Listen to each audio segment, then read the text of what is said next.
Hello everybody and welcome to the latest episode of the Nordic Football Podcast. We are back and I'm delighted to say we are joined on this show by a very special guest from IK Sirius.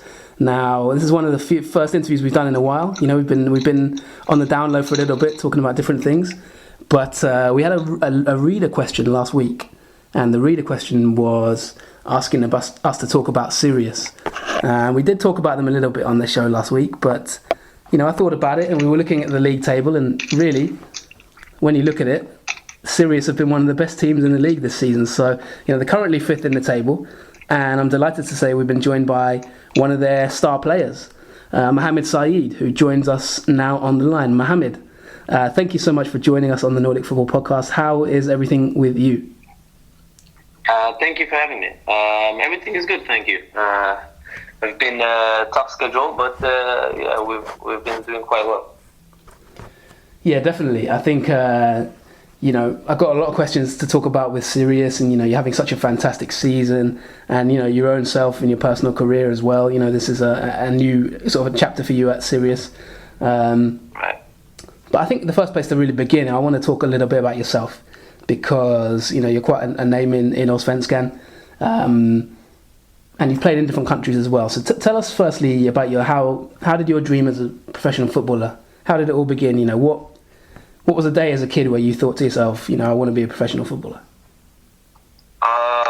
It was pretty early when I started playing when I was 5 years old. And from then on, it was like, I didn't know how far I was going to go, but everyone around me was playing football. So like my uncles, everyone that I used to hang out with used to play football, so it was a thing to play football, and I was pretty good when I was at a young age, so to speak, and hence why I moved to England pretty fast as well, and that's really when I realized that I could become a professional footballer. Yeah, because you, am I right in saying you were born in Sweden? Born in Örebro. Yeah. But you have Eritrean background, and you've even played for their international team. Right. So tell us about the move from sort of Sweden to England. You know, I believe you were spotted by Fulham when you were a youngster. Is that correct? Yeah. So it was like so Swedish teams normally go on many tournaments. So different countries, different cities in Sweden as well, and our team was actually very good. There's a lot of players from that group that made it professional, which is very unusual. There's not too many people that actually make it as a professional player at any level. Sometimes you only have like one or two guys, but I think we had like 5 or 6 guys who became professional players at different levels, which was just highlights of how good our team was at that age. Sure. But that's really how it started, and I got scouted by Fulham was one of the teams, because when we was younger, so, my dad used to film my training sessions, my games, and everyone used to laugh at, you know, why is your dad filming everything? Why is your dad doing this? He loves the camera, yeah.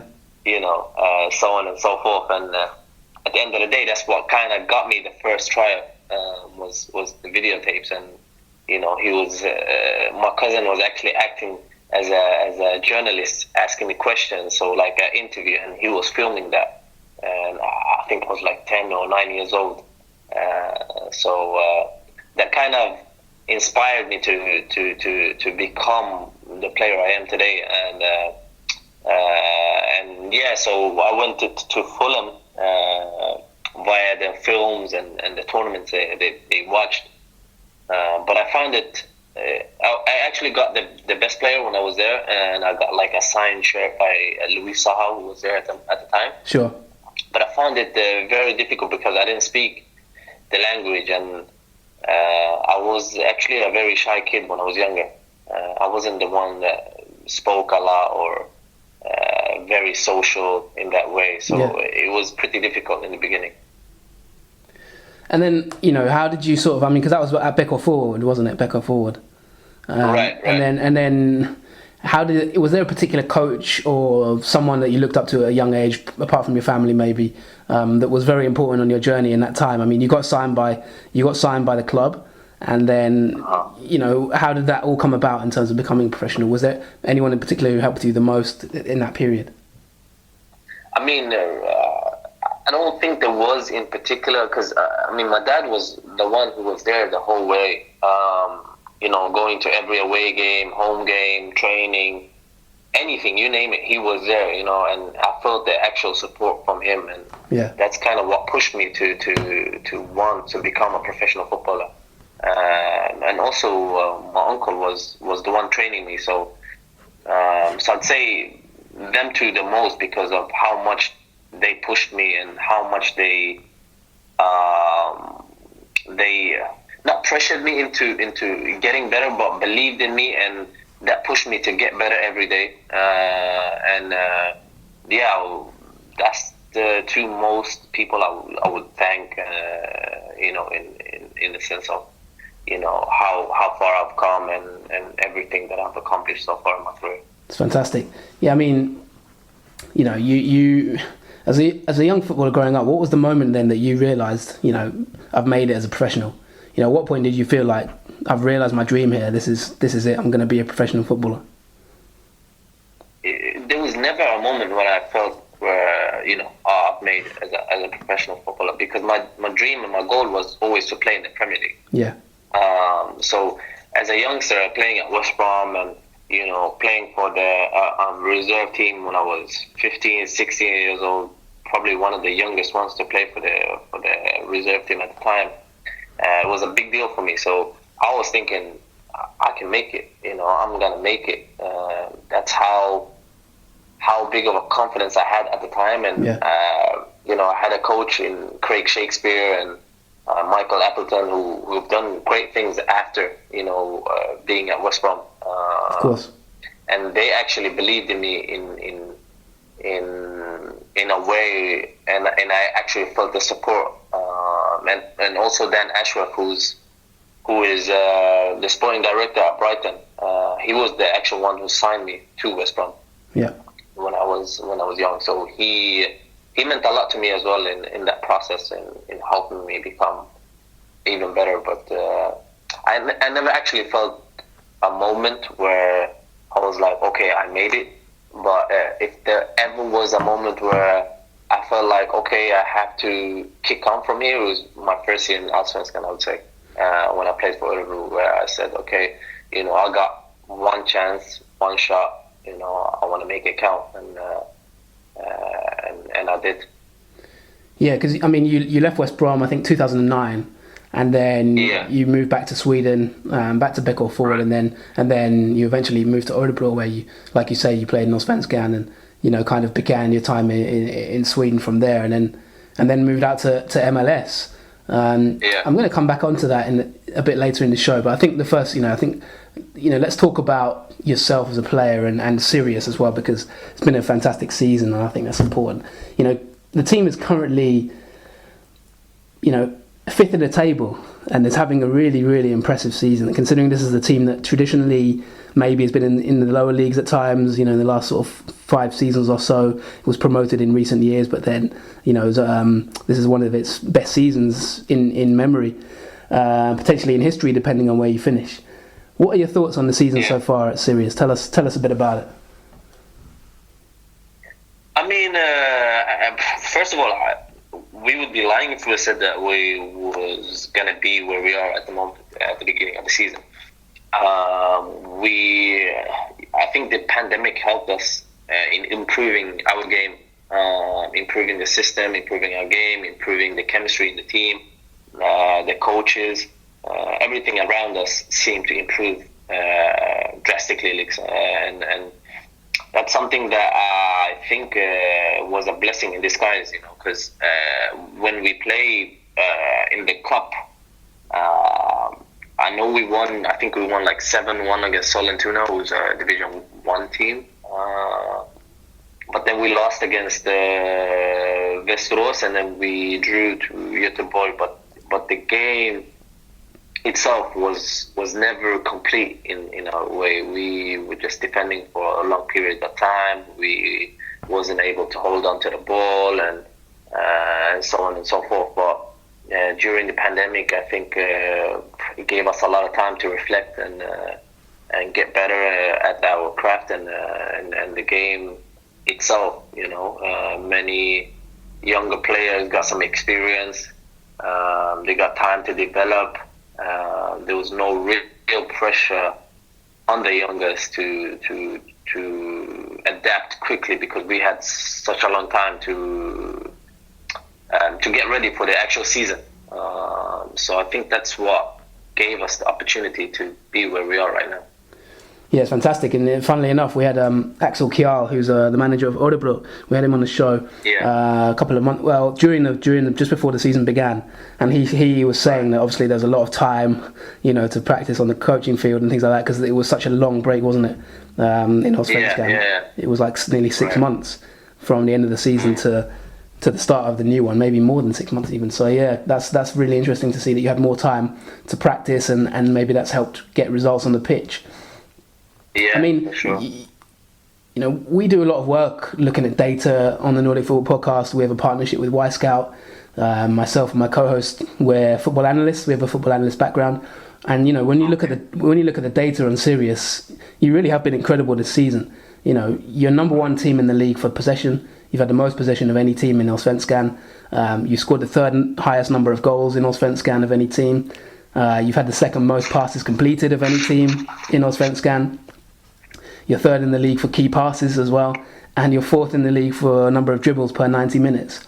I mean, as a team, how aware of you are of those numbers? Are you actually aware of that? And it must be quite a fun team to play with, given that creative freedom. Yeah, of course. No, I would be lying if I said no. We never look at this and we never look at that, but we actually do look at it. So we're able to improve our game each game and see what's been bad this game and what we can improve the next game, and see the weaknesses of the opponents and try to use that to our advantage. So yeah, we actually do look at that a lot, but that's not the whole thing, because if you have possession, there got to be a purpose to that possession. We don't want to be that team where we just keep the ball at the back and have 70% of the ball, but we never threaten the goal. We try to go forward. We try to play with some risk, and I think it goes to show. Every game that we've played, there's nearly been a goal. Every game, I think there's one game where we haven't scored. But I think that's the game. The fans want to see. That's the game. Us as players want to play, and it makes it easier to run more when you play the way we are playing at the moment. Yeah, I mean, speaking of fans, what has it been like this season playing without fans? I'll come back to what you said about playing style, but what has it been like this season playing without the fans? Do you think that has affected players' performance at all? I think it's strange to play without fans, but then again, there's gonna be things in the way, and you have to adapt, and you have to be able to handle the different situations, because every team has the same playing field. You know what I'm saying? The goals don't change, the lines don't change, the pitch doesn't change. Everything is the same. The ball is the same. So it's all just about pure mentality. Sure. At the end of the day, there's a lot of people blaming, we don't have our fans, and that's extra motivation, blah blah blah. But at the end of the day, you gotta motivate yourself. If you don't have the right motivation within yourself, you're playing the wrong sport. So I don't buy into people saying, well, our fans plays a big part. But I think it's the same for every club. You don't hear Man City and Liverpool complaining about their performances being bad because they don't have the fans. They're good enough to play even though there is no fans in the stadium. Of course, we would love for the fans to come back, and I hope they do come back. Yeah. But until then, we're going to be able to adapt to this situation. Do you actually think, as a a lot of people argue that obviously that Sirius are a smaller team than say like a Malmo or an IK. Do you think it plays an advantage for the potentially smaller teams in the league having no fans? Because you go to a ground like, you know, Malmo or somewhere like that, there's nobody there. Do you think that pressure of playing in those big stadiums, do you think that actually plays into the advantage of the smaller teams, or do you think it might even be playing an advantage to the bigger teams because they don't have as much pressure from their home fans, for example? If you've got 20,000 people... It could go both ways. Yeah. It could go both ways, you know. I mean, if we're playing the way we are playing, I mean, there's a lot of teams that would be frustrated, you know, and the fans would be getting on their backs, saying, you know, Sirius is a small team. How comes you're not, you know, dominating possession? How comes you're not creating as many chances as they are, and so on and so forth? So it could work both ways. You know what I'm saying? Most players love to have the added pressure of playing in front of 30,000, 40,000, 20,000, whatever it is. For sure. Because at the end of the day, that's what you want to play for. You want to play to be hearing your name being booed, or to be hearing people applauding you for scoring a goal, or, you know, all of these mixed emotions in a game that gives you extra adrenaline. I think most, if not every player, misses it. But I don't buy into that. You know, smaller teams don't have the same pressure, so they are able to. You know, Malmo is the first in the table, and they don't have any fans. How comes they are first? If that was true, then it would be someone else being first.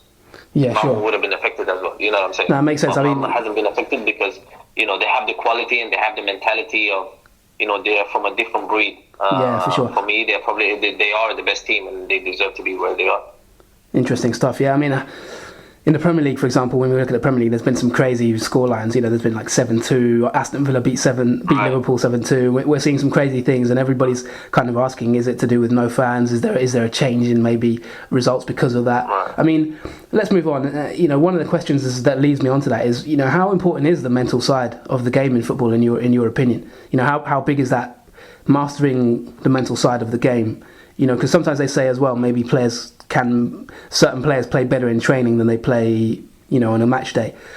Just how big, from your point of view, what you've seen in your career, how big is mentality in maximising your performance as a player?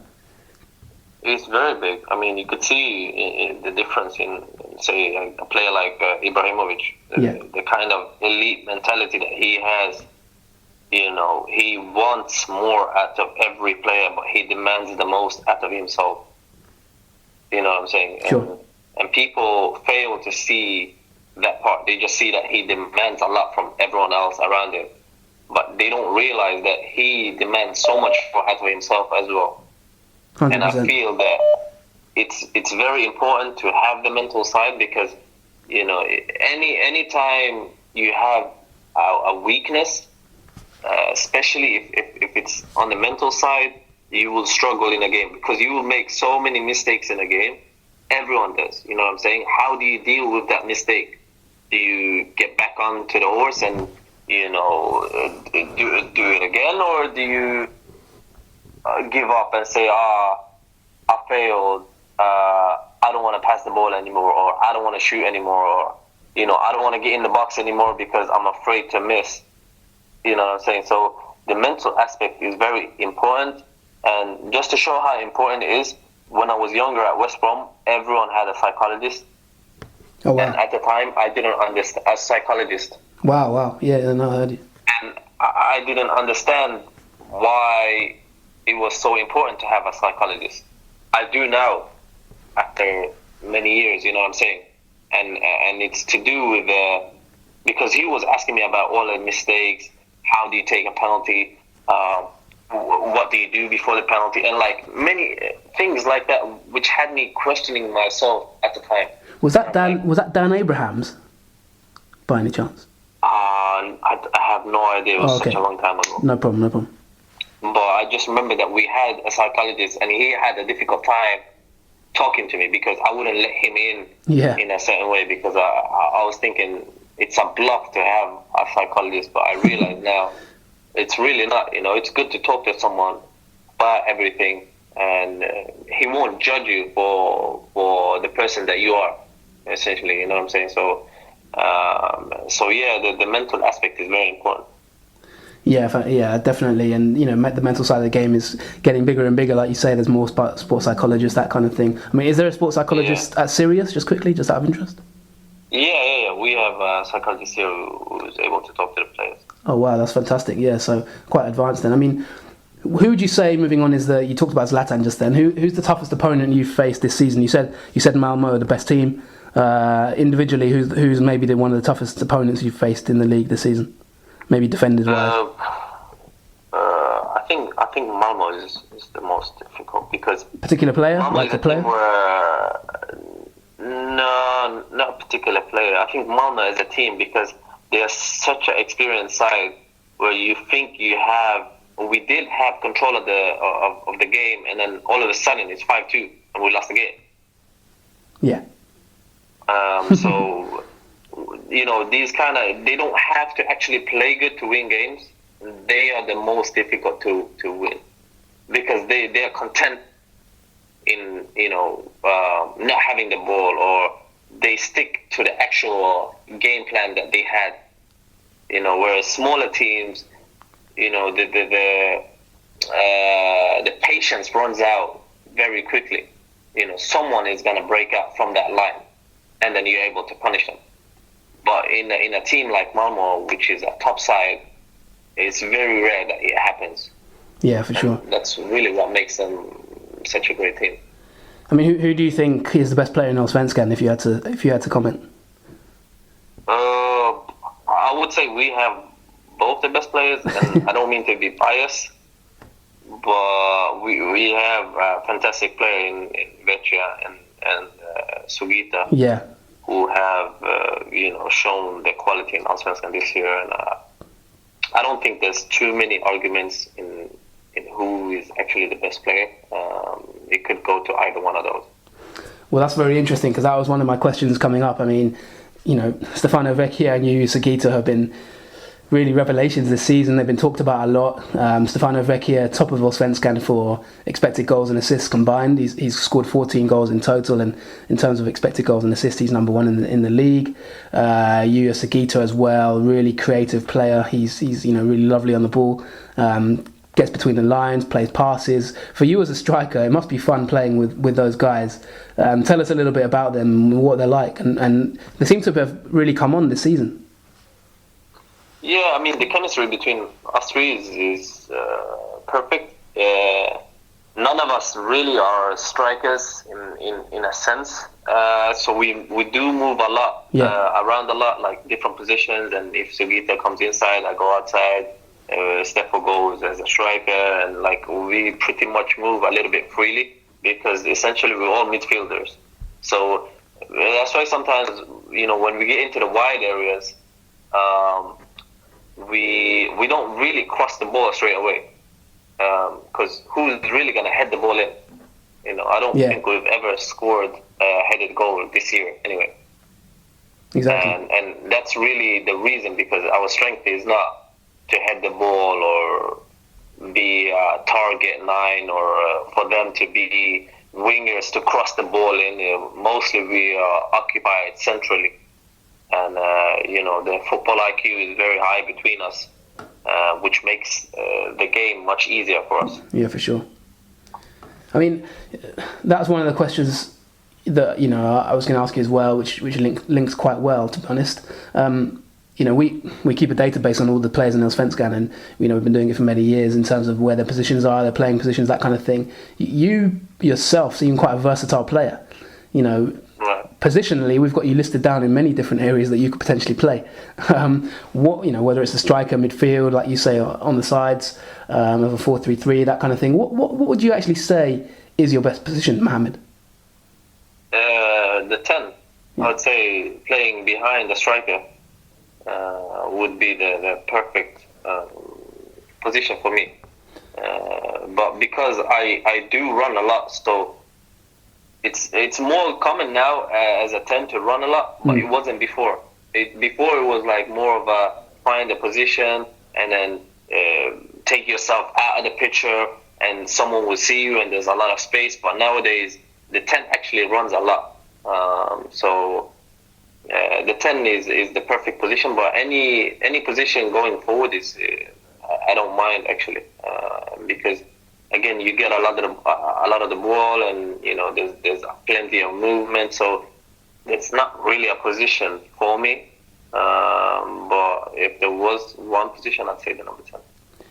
Yeah, and you as you mentioned it, there's a really nice playing style. It's a really fluid game that Sirius play. A lot of movement up front, a lot of movement in midfield.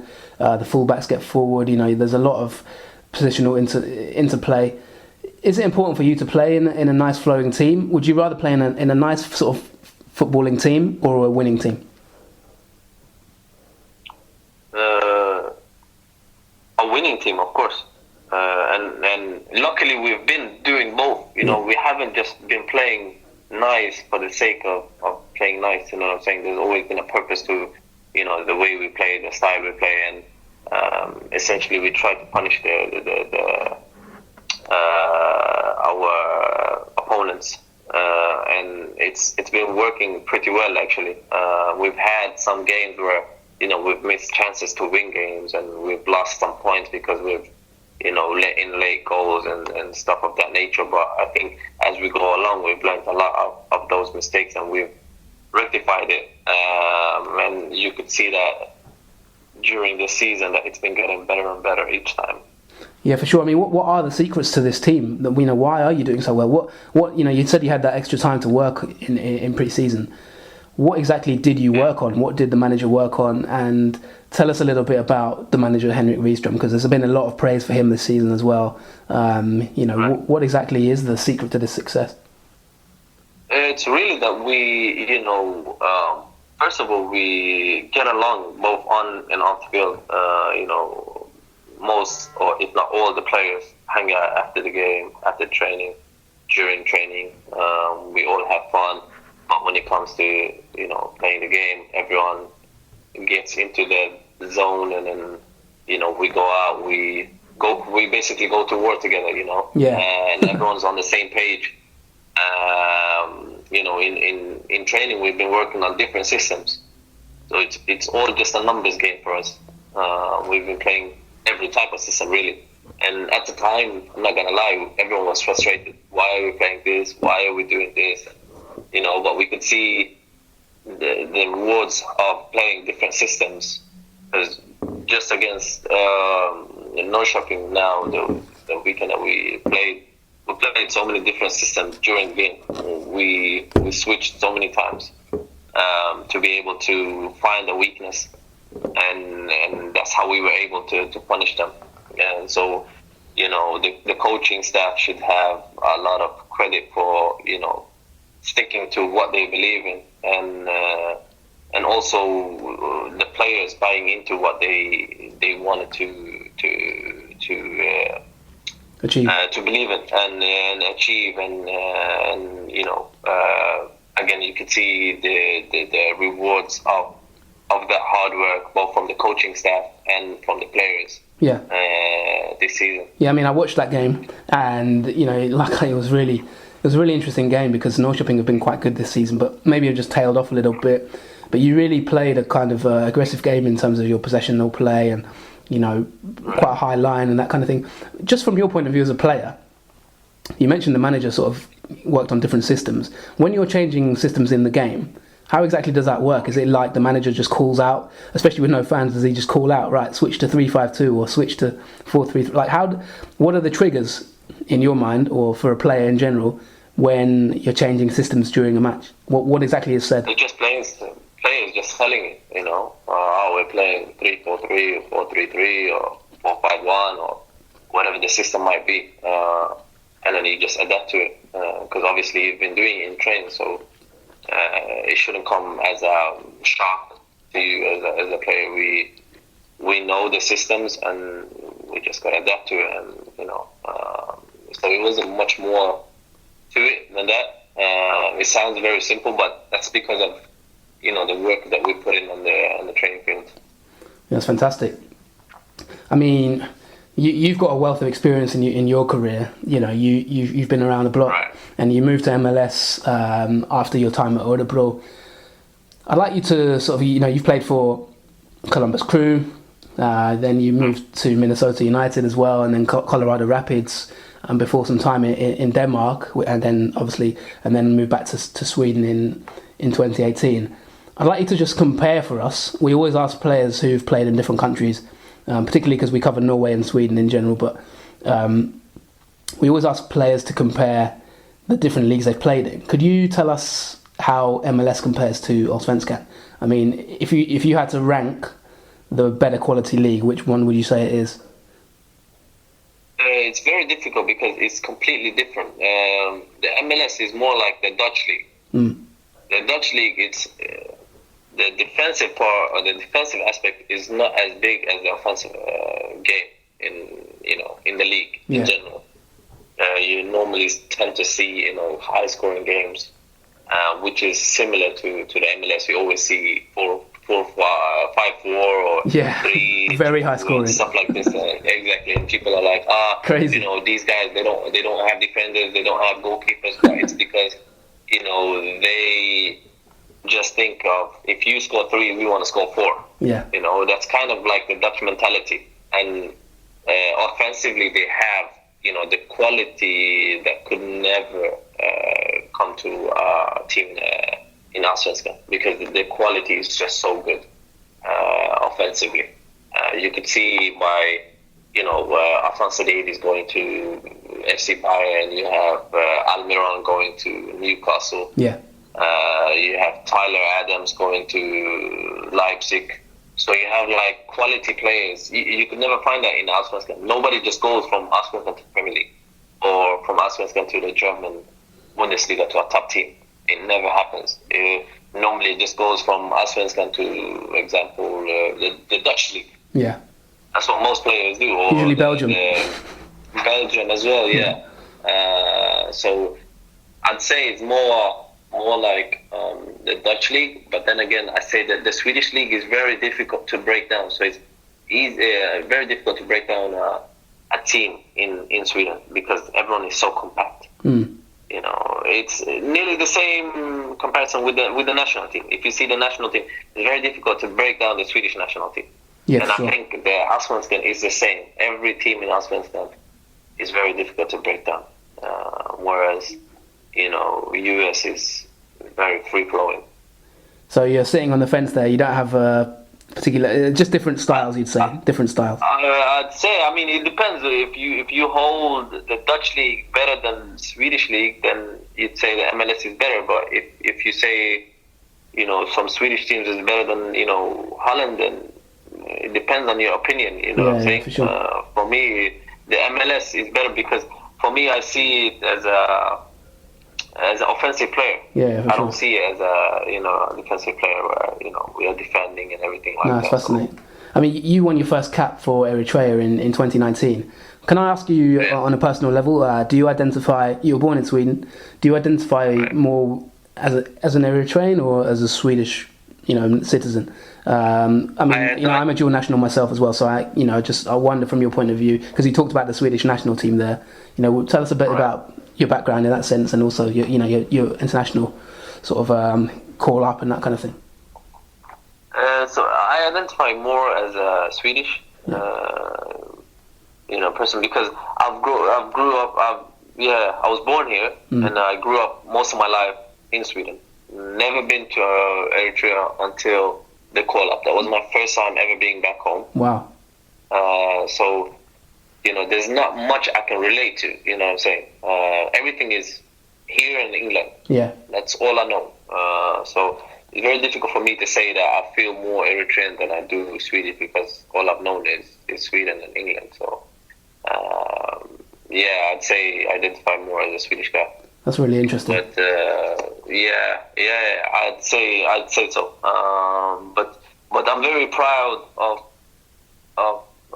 my Eritrean background and winning my first cap. Even actually just being in the country itself was a proud moment for me and my family for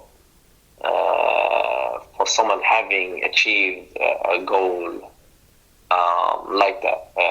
For sure. I never knew that I would play for my national team. I never knew that one day I'd go back to Eritrea. I always hoped that I would, but I never, it was never, because we don't have family there. Yeah. Okay. So it's a difficult thing for me to just go back home. What's home? I don't have anyone there, you know what I'm saying? Yeah. So it's definitely a proud moment for me. It's fantastic. I mean, and also for yourself, from a cultural point of view, it must have been, because it was your first time, it must have been really, a really nice experience to sort of experience your background and your heritage as well. Fantastic stuff. You're 29 now. You're coming to sort of the latter part of your career. You've still got a lot of football left, of course. Don't get me wrong. But I'd like to ask you a bit of questions about, what kind of advice would you give for young players at the moment coming up, particularly young forwards or young number 10s, that kind of thing? What would you say has held you in good stead in your career? Maybe pieces of advice you've been given or things you've heard that worked for you. What advice would you pass on to a younger player? Because there's a few younger players now in Sirius as well, let alone, just in general. So I'd like to get your thoughts on that. What kind of advice would you say has helped you in your career? You know what it is? When I was younger, there'd be many coaches telling me to play a certain way or telling me to adapt to this and to that. But at the end of the day, you should always, first of all, believe in yourself. Because if you don't believe in yourself, who else will? You're your biggest critic and you're your biggest fan. You should always be, anyway. And, you should always be training outside. You should always expect the best from yourself. The big thing is never to give up. If you have a dream, go for it. It doesn't matter if it's in school, if it's in sport, if it's anywhere. You should never give up your dream, and you should always work hard for it. Nothing should be taken for granted, because you never know when it's going to be taken away from you. If it's quality, if it's injury, if it's this or that. You have no control over things like that, but the things that you can control, you should do the best out of it, and that's always to believe in yourself. So that would be my biggest thing. If someone could tell me that when I was younger, I would have taken it and run with it. That's really, really interesting. I mean, does that mean, just quickly before we wrap up, does that mean that maybe you didn't quite believe in yourself maybe earlier in your career? I mean, one thing with players I speak to sometimes, or advice I always seem to pass on, is you need to be playing as much as possible. Try not to sit on the bench. You'd rather not sit on the bench at a big club than play games maybe at a smaller club, and then you can move on when you get that experience. Would you say that when you were younger, maybe you maybe lacked a little bit of self-belief, and that's something you learnt as your career went on, or? No, not much. I lacked in belief. It's more that I listened too much to certain coaches, and for instance, if I was a dribbler, they'd tell me to pass the ball. And I passed the ball so much that I lost my own game. You know what I'm saying? And then if they would release me at any time, they would blame me that, you're not any different to all the other guys we have. Everyone can do the job that, you know what I'm saying? Yeah. So that's the thing that, when I say believe in yourself, it's to believe in your quality and never let anyone change what you are. You should always try to get better, but never let someone take away the thing that made you love the game in the first place. And of course, the advice that you're giving, to play more if it's possible and stuff like this is very important. But you have to be in a position like that in the first place, and that's by believing in yourself. You know what I'm saying? Yeah, for sure. Because at the time when I was younger, I was playing all the time, but that didn't get me a contract. And they blamed it on, you being too small, you're too short, you way too little, stuff like that you can't really control. And nowadays you can see there's so many smaller players in the Premier League. Yeah. So the game changes, but you gotta believe in yourself. If I didn't believe in myself, I would have quit a long time ago when they told me you're not gonna become a professional player. Yeah, 100%, and it comes back to the mental side of it, doesn't it? Which we talked about, which just having that belief in yourself, which is really fascinating. I mean, final couple of questions before we finish. Appreciate your time. You mentioned there. Do you think then, just finishing on that conversation, do you think then it's really important if you have a because coaching is really important then, isn't it? If you have a coach that knocks out, if a coach knocks out all your belief and all your unique qualities. You know, like you said, if you're a dribbler and he's telling you to pass it all the time, it must be really important to then have a good coach, isn't it? And how quickly should you be getting away from a club if you don't have a good coach, if that makes sense? Or is it kind of, do you need to be patient? Or, you know, you've got Henrik Rydström now, for example, who probably encourages your elements of your game. You know, you've scored 8 goals this season, I believe. How important is it having a good coach in that sense then to bring out the best in a player? It's very important, but the thing you should always remember is it's a business, regardless if it's a player or if it's a coach. So, you know, as a player, you want to reach the top, right?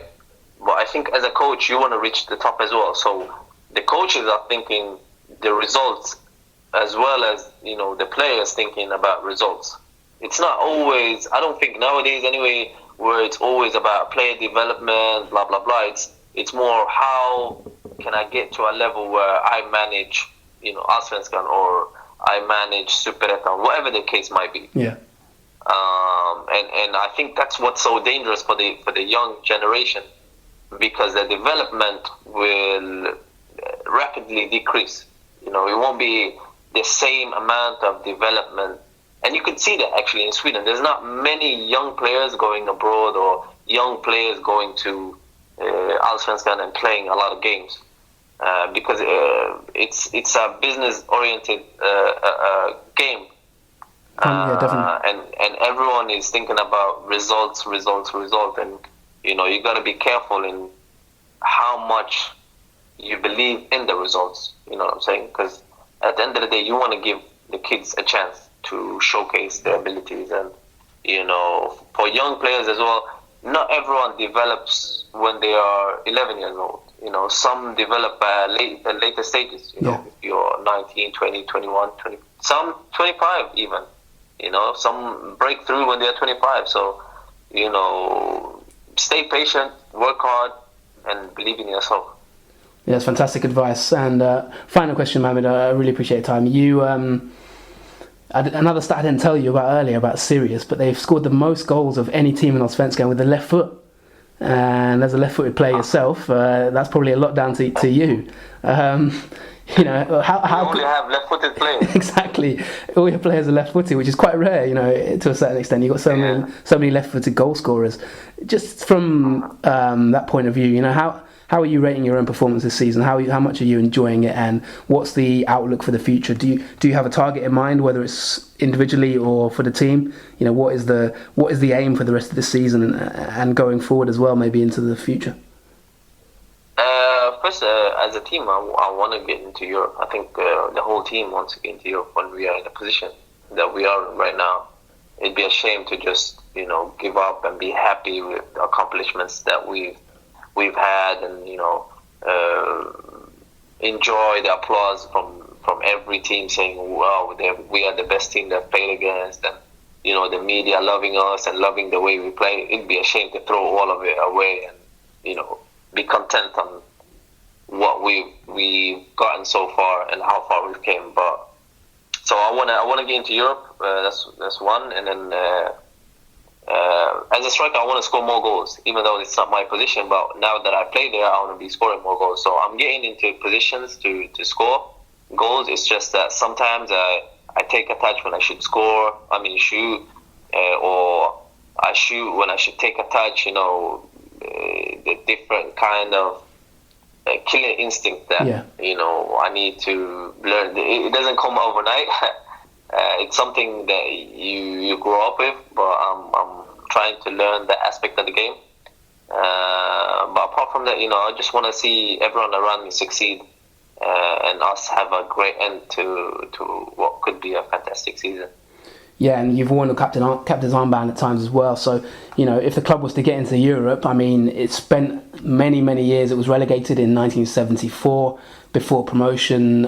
Before spending a lot of years, you know, in the third division, Superettan, and that kind of thing. And then it was promoted to Allsvenskan in 2017. This is the third season back now, and it would be the first time, I believe, in the club's history to get into Europe. So I wish you all the best of success with that, you know, and it'll be really nice to see you playing in Europe as well. Maybe your future will be in Europe and you know, playing at the high level that you really want to play since you've been young. And you're having a fantastic year. So appreciate your time and telling us about Sirius, who've been so successful this season. It's great to get your perspective. Thank you so much. I appreciate it. Thank you. Thank you. And yes, guys, just before we wrap up this show, we'll just quickly, still got Mohammed on the line, but I'll just say we're going to wrap up the show now. Thank you to everybody who subscribed. And, it's the international break, so we'll be back next week with coverage of, the league as it gets back to normal. But yeah, thanks so much, everybody. Hope you've enjoyed this episode with a very special guest, Mohammed Saeid of IK Sirius. And we will be back soon. Follow us on Twitter at Nordic Football, and you can also find us on Facebook, Nordic Football Podcast, and subscribe on iTunes, Spotify, or wherever you get your podcast to listen to this and any other shows. So thanks so much, guys. We'll see you on another show coming up soon, no doubt. And I hope you've enjoyed this episode. Leave us a comment on Twitter if you have any feedback. My name is Jonathan Fadugba, and we'll be back very, very soon. Thanks a lot. Take care. Goodbye.